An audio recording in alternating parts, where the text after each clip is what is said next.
Welcome to tech study अड्डा। तो आज का एक महत्वपूर्ण टॉपिक है इंडियन पिनल कोड, यानी भारतीय दंड संहिता की धाराओं का मतलब और कौन सी धारा कब और क्यों लगाई जाती है। तो मैं आपको पहले ही बता दूं कि टोटल धाराओं की संख्या 5 से 11 है, लेकिन इस क्लास में हम लोग देखेंगे महत्वपूर्ण धारा। तो चलिए अपने क्लास को शुरू करते हैं। धारा 13, जुआ खेलना या साटा लगाना, यानी जब कोई व्यक्ति जुआ खेलता है या साटा लगाता है तो धारा 13 लगाया जाता है। धारा 24, बेईमानी करना, यानी जब कोई व्यक्ति किसी से बेईमानी करता है तो उस पर धारा 24 लगाया जाता है। धारा 120, षड्यंत्र रचना, यानी कोई व्यक्ति जब षड्यंत्र रचता है तो धारा 120 लगाया जाता है। धारा 144, घातक आयुक्त से सज्जित होकर विधि विरुद्ध में जनसमूह में सम्मिलित होना, उस पर धारा 144 लगाया जाता है। धारा 171, चुनाव में घूस लेना या देना, यानी कोई व्यक्ति जब चुनाव में घूस देता है या लेता है, धारा 171 लगाया जाता है। धारा 177, सरकारी कर्मचारी या पुलिस को गलत सूचना देने पर, यानी जब कोई व्यक्ति सरकारी कर्मचारी या पुलिस को गलत सूचना देता है तो उस पर धारा 177 लगाया जाता है। धारा 186, सरकारी काम में बाधा पहुंचाना, यानी कोई व्यक्ति सरकारी काम में बाधा पहुंचाता है तो धारा 186 लगता है। धारा 191, झूठे सबूत देना, यानी कोई व्यक्ति झूठे सबूत देता है तो धारा 191 लगाया जाता है। धारा 201, सबूत मिटाना, यानी कोई व्यक्ति जब सबूत मिटाता है तो धारा 201 लगाया जाता है। धारा 216, लुटेरे या डाकू को शरण देना या छिपाना, जब कोई व्यक्ति किसी डाकू या लुटेरे को शरण देता है तो उस पर धारा 216 लगाया जाता है। धारा 264, गलत तौरों के बातों का प्रयोग करने पर धारा 264 लगाया जाता है। धारा 302, हत्या या कत्ल करना, यानी कोई व्यक्ति किसी का हत्या या कत्ल कर देता है तो धारा 302 लगाया जाता है।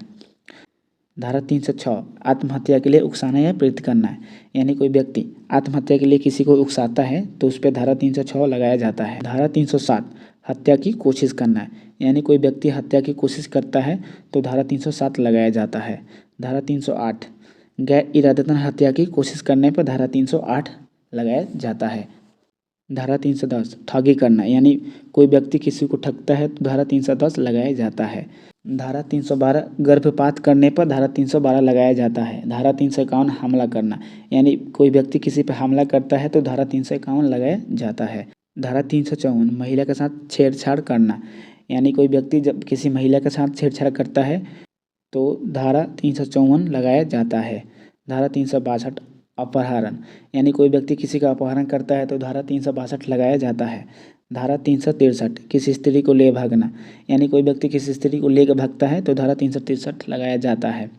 धारा 366, नाबालिग लड़की को ले भागना, यानी कोई व्यक्ति किसी नाबालिग लड़की को ले भागता है तो 366 धारा लगाया जाता है। धारा 376, बलात्कार करना, यानी कोई व्यक्ति किसी का बलात्कार कर देता है तो धारा 376 लगाया जाता है। धारा 379, चोरी करना, यानी कि जब कोई व्यक्ति चोरी करता है तो उस पर धारा 379 लगाया जाता है। धारा 392, लूट करना, यानी जब कोई व्यक्ति जब लूट करता है तो धारा 392 लगाया जाता है। धारा 395, डकैती, यानी जब कोई व्यक्ति कहीं डकैती करता है तो धारा 395 लगाया जाता है। धारा 396, डकैती के दौरान हत्या, यानी कोई व्यक्ति कहीं डकैती करता है उस दौरान हत्या कर देता है तो धारा 396 लगाया जाता है। धारा 415, छल कपट करने पर या छल करने पर धारा 415 लगाया जाता है। धारा 417, छल या दगा करने पर धारा 417 लगाया जाता है। धारा 420, छल या बेईमानी से संपत्ति अर्जित करने पर धारा 420 लगाया जाता है। धारा 493, धोखे से शादी करने पर धारा 493 लगाया जाता है। धारा 494, पति या पत्नी के जीवित रहते दूसरे शादी करने पर धारा 494 लगाया जाता है।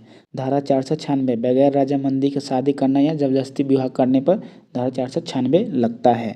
धारा 499 और 500, मानहानि के लिए लगाया जाता है। धारा 506, आपराधिक धमकी देना, यानी कोई व्यक्ति किसी को धमकी देता है तो धारा 506 लगाया जाता है।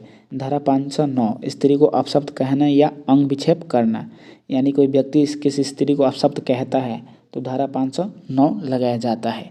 तो आज का वीडियो यहीं पर समाप्त होता हुआ। अगर आपको वीडियो अच्छा लगा होगा तो वीडियो को लाइक कीजिएगा, चैनल को सब्सक्राइब कीजिएगा और इस वीडियो को ज़्यादा से ज़्यादा शेयर कीजिएगा। धन्यवाद।